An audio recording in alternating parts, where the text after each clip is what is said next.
Đi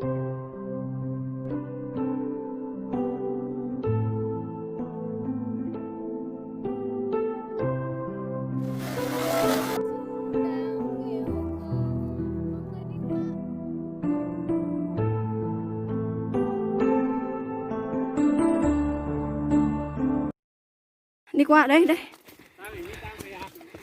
Xin chào, mình là Tiên nhá. Ê yo, hip hop này vào đây. Oh, the man. Nậm phòn. Thế là con luôn.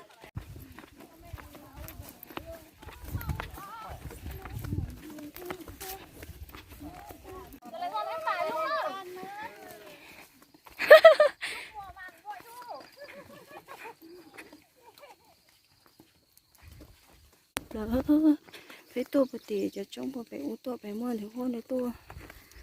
Đấy là một sát tí nó em mua yêu rồi em tí nó thiệt lấy tụi đây cũ ở này ít gì mua này rồi bây giờ làm một chút sát.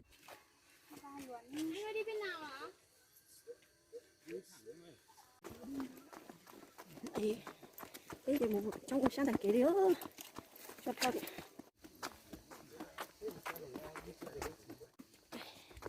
Cung đường mọi mình sẽ đi nhá, tiếp bên kia mọi người ạ. Dưới kia cũng có đường đi. Leo tận trên núi luôn à.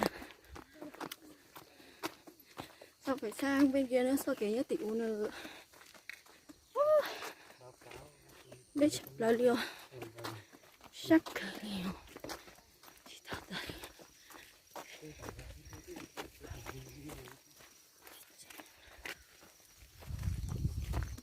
Bây giờ đây chụp là liều, lưu gió nhóc của tỷ u địa.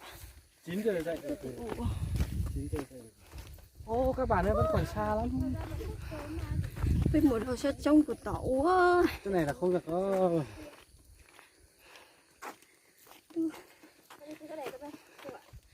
Săn thằng kia lười rồi tía. Nó nhanh lắm nhở.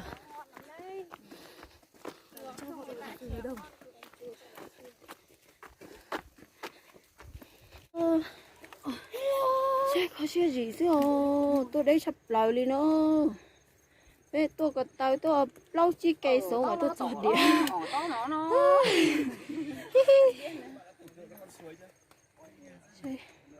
Anh ở nơi anh có tốt không? Nếu cho biết tôi sai à tụt để nó hỏi vậy ra chùa đó. Hello, xin chào tất cả mọi người. Chào mọi người đã đến với du lịch trekking. Mình đang rất toát hết mồ hôi mọi người ạ. Khạc thôi. Nó. Cô hẹn đi nó. Tao nó cái chê hư lên chứ mà. Tao hơi lùi dưới đó. Mà là hai đứa này mọi người đi toát hết mồ hôi. Xe nữa cho kìa. Bây giờ tôi đấy sắp lại lộ vì tôi cho nó. Nó đã sắp hỏi chê dưới ra chua kìa là nó. Để hình liều bây giờ. Anh nhau siêu. Trong cũng nữa. Đấy, nó quay. Đẹp không? Mang đi khắp mọi nơi.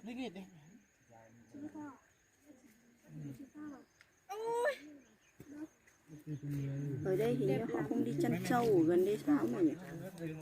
Ở đâu nhỉ?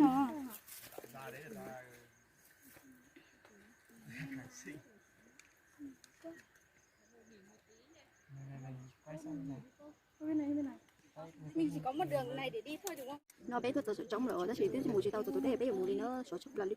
Tao lưu số tôi bé cây số tôi có tao điện. Bé tôi số trống rồi, cú hành đi, số hành đi nó. Tôi sợ trống rồi, ôi nó xí chụp lại đi.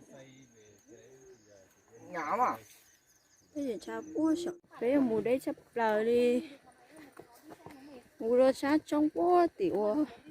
Rồi giờ bữa tiểu thế nó, ta chỉ nếu mà bé mùi giờ nửa chỉ chua chán đuổi thì li một tao thấy rồi giờ thì chả cú máu một chỉ tao kia lừa một đấy chấp lại đi bé múa bé cây số điều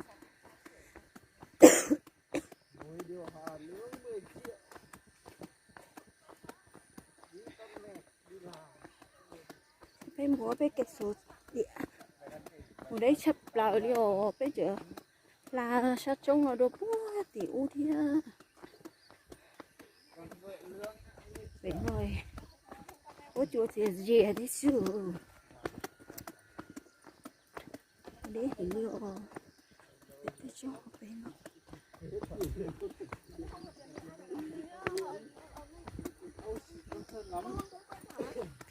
để nó đầy hả chứ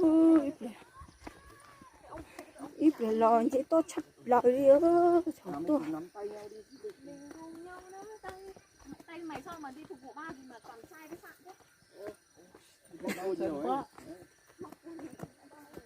thế. số kể bé tôi của bé nói chỉ to hành liễu ít là bây là mù mà ở xa xứ lứa mà sao có liễu tôi một đây chùa li đi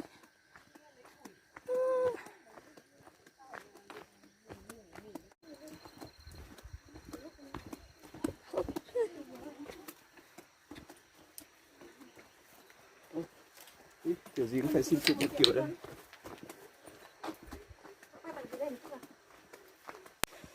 thế tôi thò xa tí nó lấy cho tí họ ít chọn chê sầu trong bé ơ ôi chết tôi chân tí tệ ua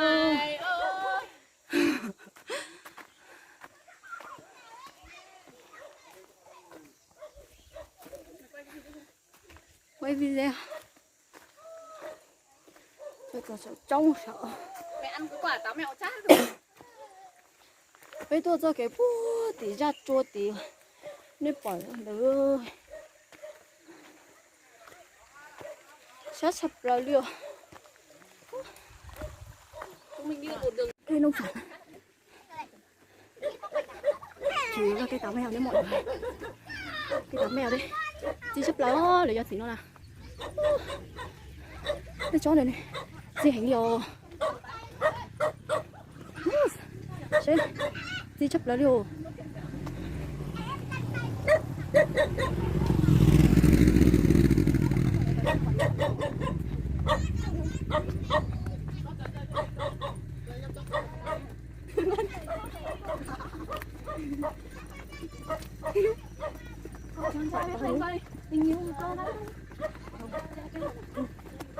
ui sao mình còn chưa đi tới vậy mọi người không đi thác mà mình sẽ đi vòng lại bạn chỗ nào ấy chiều lên qua đi thác thích thác ở đâu chiều là lên thác á chiều lại đừng chỗ này thôi chiều em thuê xe máy lên vậy cái tắm này tắm hả cô mấy bạn hai mấy quả đi ăn đi kìa chính đây Chọn đây em ơi. đấy làm gì chát đây là chát chát lắm ấy lấy tí nó về tắm cái gì đó ăn đi mọi người ơi Tí nhà tí về xong chấm ăn ngon đã chấm nhà ta rồi. Đã rồi ngon. mày ơi hái bỏ vào ba lô tao đi mày tao đeo cho con mà hái vào ba lô của tao đi tí nữa Cây rồi. Cây cho là được hái. nó xay nhiều quá nhỉ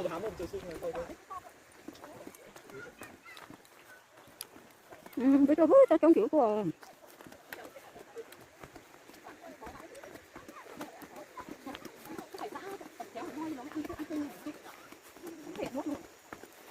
giá tầm chéo này xong rồi có dưa ăn cùng thì ngon để nó lấy liền nó ít cho tí Lấy đi, về xong chấm ăn. chưa cho tí thợ nó tao sợ nó vẫn có quả chát đấy Có kệ, tao về tao phải chấm ăn. Đi chấm, đi tìm cho ăn. ngon nhỉ Ngon nào. Ăn thật.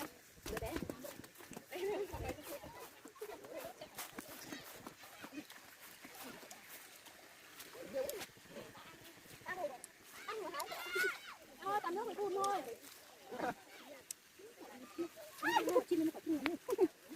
còn tao Mày hướng thật. Thôi bay ra thằng nào. Thôi. Đi rồi.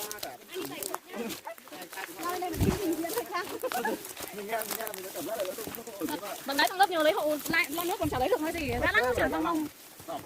Không. Cái dẹp bên đòi kỳ mà nó. Không đi đường này dễ hơn này.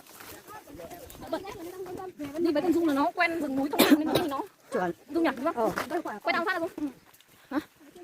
À cũng ngon mà. cái loại cái đấy ngon Nào. Cây nào ngon đấy? Cây nào đấy? Ngon đấy. Ai thử cây này mà. mình làm cái này mình làm cái sau Còn là chín thì ngon này. Đây là chín ngon này. mình sẽ có gì nữa đi sắp vào nữa là chính ăn rồi.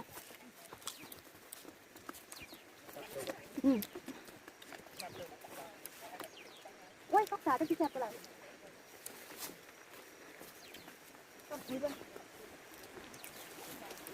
Nhiều bãi coi có không? Còn màu vàng đấy mới ngon mà mẹ. Này quả này to chưa?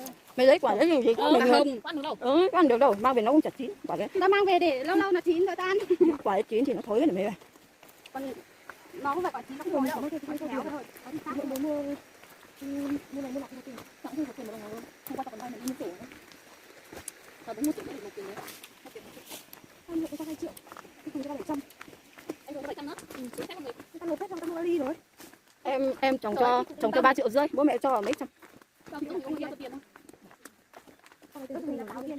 Mẹ phụ. Ông không có tiền hái không về. Rồi táo lấy cái gì tới ra học tiếng được. Thì đấy. Bọn tao rồi. Không có người yêu, không có người ủng. Có ma à? Cho ma là cho tiền. Sau này sẽ có thêm mà các bạn ê. Xong rồi ở xa nữa. Không. Ở xa nó cũng chả cho được gì. Túi. Cho thắng cho mình. Thắng cho mình thấy sướng quá. Sao nhiều bọn mày ơi, được thuận tay thì hái đi, xong tao để ba lô xong rồi mang về tối ăn. Đến tối được đấy. Thường đi mày thì có quay nữa mày lần mày hái được đấy. Tao sẽ quay Là đánh con rồi. Khiu, thế là bọn mình đi tới à? Đồng suối rồi nhá. Ôi, quay tao ơi. Suối trông rất là mát mẻ ha mọi người ơi. Đây nha. Là một nghịch nước này chụp ảnh này. Chụp ảnh nhất tao này. Chúng mặt xuống dưới luôn. Tao làm thế nhá. Ai đó vào bờ chụp ảnh tao đi. Trời ơi, thằng Hải để chân lên đấy xong rồi rửa mặt. Biết. Rồi ok.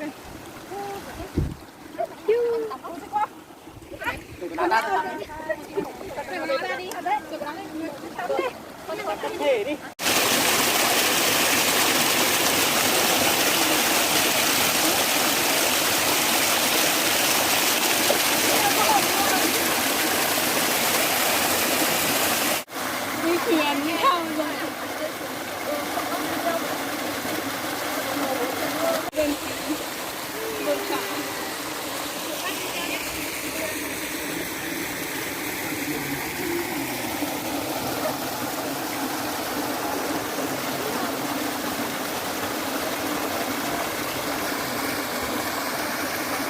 Rất là dài.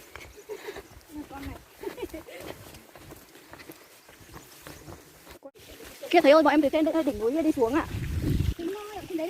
Và bọn em nghĩ là sau này chúng em sẽ làm tư vấn cho các anh ấy làm cáp treo từ trên đỉnh núi đấy đi xuống dưới này luôn thầy ạ, khỏi phải đi vòng ạ. Thật mà cáp treo từ trên kia xuống này chả ngon à? Ôi trời ơi, tiền nó vào đầu cứ cắt treo bé ơi. Bé ơi, xin lỗi nha bé ơi, muốn đi cắt treo xuống Đà Nẵng bé ơi. Gọi tao biết nha bé ơi. Gọi tao là bé còn được chứ. Bé ơi. Bé ơi, đi Đà Nẵng để đi cắt treo để tiếng không biết nha bé ơi. Trời ơi chúng nó. Không bảo bé. Đạt chuyện bé ơi. Các bé thấy không mình không? Đây là anh hướng dẫn viên dẫn chúng mình đi nhé các bạn ơi. Hi. Hello chào tất cả các bạn. Hôm nay thì mình Mình là chân nó phải. hôm nay mình sẽ dẫn các bạn đi các bạn sinh viên quan K59 này, qua kinh tế, Vâng ạ. quản trị du lịch lữ hành của tỉnh Đông Tây Bắc. Di chuyển một cái con đường rất là dài.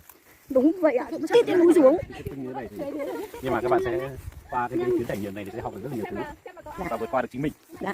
Đây là con đường vượt qua được chính mình nhá. Đây là con đường đi lên cái gì nhỉ? Đi tới Vinh Quang à? Mình đã chiến thắng bản thân của mình. Đây là con đường vượt qua chính mình và đã có bạn nhỏ nhỏ tên đặt tên rồi nhá. Có một bạn nhỏ nhỏ rất là thích bạn vượt qua chính mình. Ấy hả? Bên ngoài thì họ rất là thích đi như thế này. Dạ. Họ cảm thấy cứ bảo là very good, very nice, cứ thế thôi. Cứ khen là đẹp, cứ khen là thích thú những cái địa điểm như này. Nhưng mà khách Việt của mình thì Khách Việt của mình thì thôi. Trời, con đi cống tao thì cũng béo. Ngày trước là anh học ở đâu hả anh? anh là sinh viên của trường đại học Tây Bắc này, Ồ thế à, anh học ca bao nhiêu? K49, K49. cách nhau 10 năm nhỉ? Vâng, đúng rồi. Anh qua toàn lý tin K49. Thế tại sao anh lại đi làm hướng dẫn viên à anh?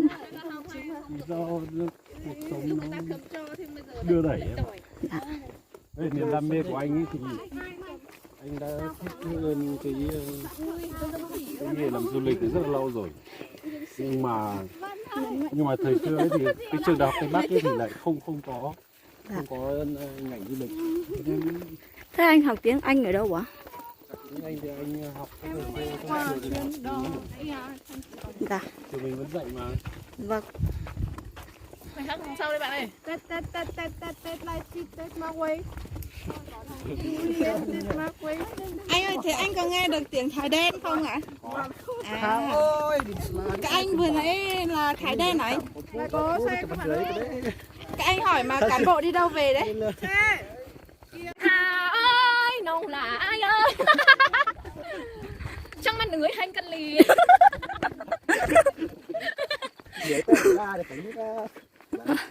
Ôi thằng ngoan tận tiếng kia rồi đi xe máy đúng là nhanh thật sự luôn đấy. Công nhận nhỉ. Thế này mà Này đó đã anh năm nay trông thấy vợ con gì đang yêu không? Mọi người đi qua, mọi người vẫy chào một cái nhá. Đi qua cái này vẫy một cái. Không, đây là đang là chân.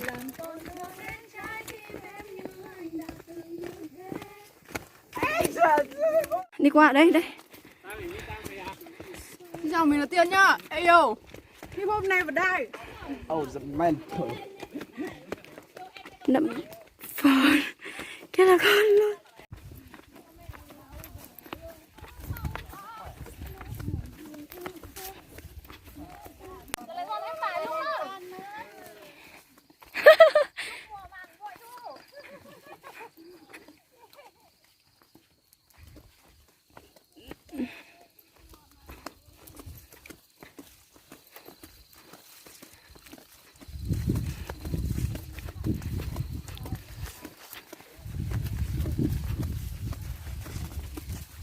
Rồi bây giờ mùa sao kể nó mùa đế sắp lỡ với tôi bật tì cho trong bộ phải ô tô phải mua thì hôn để tôi đấy là một sát tì nó em mua yêu rồi tì nó thiết lỡ tụi đây cũ ở này ít gì mua này rồi bây là một sát tì nó chỉ rồi là một đôi bé bé khỏi chơi cho nữa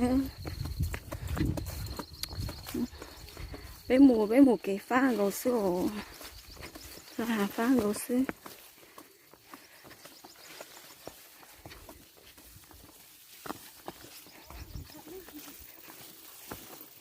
đây đoàn mình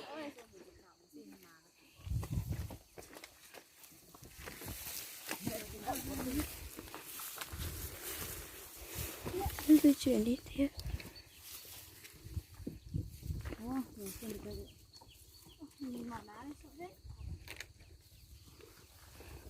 Này đẹp thế này.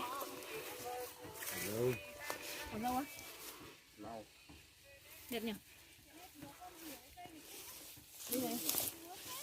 Các bạn đi theo tới nào.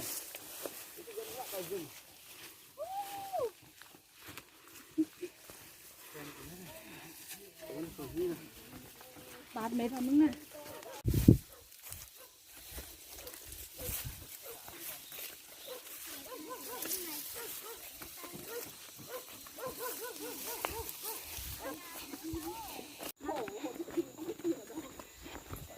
Mắt đã không thấy rồi, đây không phải cỏ lau nhưng mà nó là cái gì?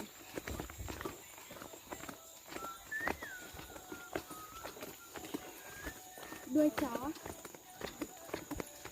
Đuôi chó. Này, còn Nó to.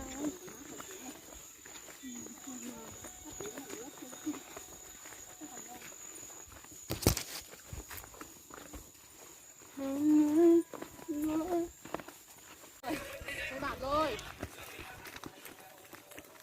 Khi lại tiền đấy Tao đi, tao không nhìn gì, tao chỉ nhìn tao phải kết thúc. tự nhiên lòi ra một con mèo rồi là bọn mình di chuyển về tới bản rồi mọi người nhá, chưa tới nhưng mà tới cái đoạn đường mà đi về bên Choi ấy, xong đi qua cái cầu ở đây rất là đẹp luôn, nhìn xuống dưới nước nó tự nhiên mọi người chỉ muốn là đi xuống dưới kia để bơi thôi, rất là đẹp luôn nha.